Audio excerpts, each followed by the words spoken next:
Chapter 27. Abhijit entered the office and took a seat in front of Vikram, while Vikram waited for Abhijit to tell him his findings.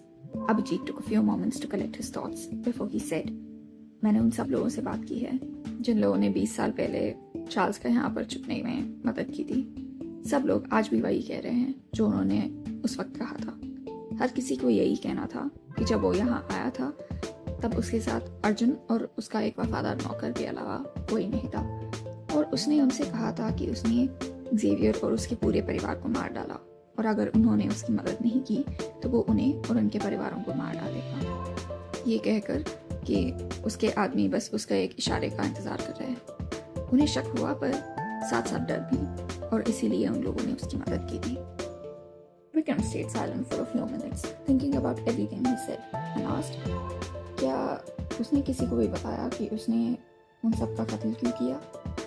नहीं बाबूजी, उस वक्त उस इलाके पर बजरंग का राज था, और उसने पूछा भी था, लेकिन चार्ल्स ने उसे कुछ बताया नहीं, और जिस तरह से चार्ल्स का बर्ताव था बजरंग ने उस बात को वहीं पे छोड़ दिया। Vikram raised his eyebrows at this and said, क्या मतलब? वो कह रहे थे कि वो अर्जुन को डरा या धमका नहीं रहा था, बल्कि उसकी हरकतों से ऐसे लग रहा था कि वो उसकी रक्षा कर रहा था अपने तरीके में, जैसे वो उसे किसी से छुपा रहा हो, Abhijit said. Vikram looked thoughtful for a moment before he said, अगर वो अर्जुन को चोट नहीं पहुंचाना चाहता था तो उसने उसे मारने की कोशिश क्यों की, और वो उसे किससे बचाने की कोशिश कर रहा था? कहीं हम कुछ मिस तो नहीं कर रहे? And the both of them went silent, lost in thought, contemplating the information over and over again in their minds. On the other side, in Japan, Arjun and Kai were friends ever since they were 12 years old. Mr. Kim was Vikram's close friend and had sent Ashok to get trained in martial arts by him, and so was Gautam. And when Arjun turned 12, he was also sent to be trained here by Mr. Kim, which was soon followed by Varun when he turned 12. And that is where he met Kai.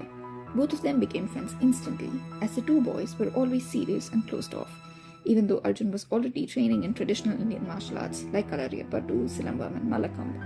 The traditional Japanese martial arts was what gave Arjun a higher sense of control over his emotions. Mr. Kim was very aware of his surroundings, so much so that he could sense the arrival of people from a few meters away, which cannot be said for most human beings. To be able to kill someone of his stature and skill is not easy, and to be able to pull it off with the ease with which it was done meant that it was someone on the inside. And it must have been someone that Mr. Kim trusted enough to let his guard down. It was imperative that they find out who that person is before they suffered any more loss, something that Arjun and Kai agreed with. Both of them agreed to meet at an undisclosed location, a place that only both of them knew, including, of course, Varun and Gautam, and discuss the future plan after the funeral, and after Kai had settled the issues within the ranks of the Japanese mafia. Taking Mr. Kim's death as a moment of weakness, many of the members are stepping out of line and getting involved in a lot of illegal businesses against the rules set by him, and it was important to nip the unrest at the bud. And that would take some time. Arjun left some of his most trusted and most dangerous men and women to aid Kai's effort and also help him to smoke out the traitor amongst their ranks. He paid his respects to Mr. Kim and left for India. In the Nanda mansion, Diya went back to her and Arjun's room, freshened up and laid down on the bed. She was busy the entire day, so she didn't really have the opportunity to miss him. But now that she was free and the excitement of the day was waning, she felt his absence more deeply. She wished he was around and that she could tell him everything about her day. She wanted to hug him and feel his heart beating and his soft breath fanning her head. She opened her phone to see if he had sent her any messages, but was disappointed to see that she had received none. She pouted and sent him a message and told him how much she enjoyed the day with the rest of the family and how she never missed him at all. In Japan, Arjun got onto the plane and checked his phone after a long day and found Varun's messages and the pictures they had all taken at the fair. Classic Varun trying to rub the fact that Diya was enjoying herself without him. He didn't bother replying to him and was about to put his phone away when he heard his phone ping again.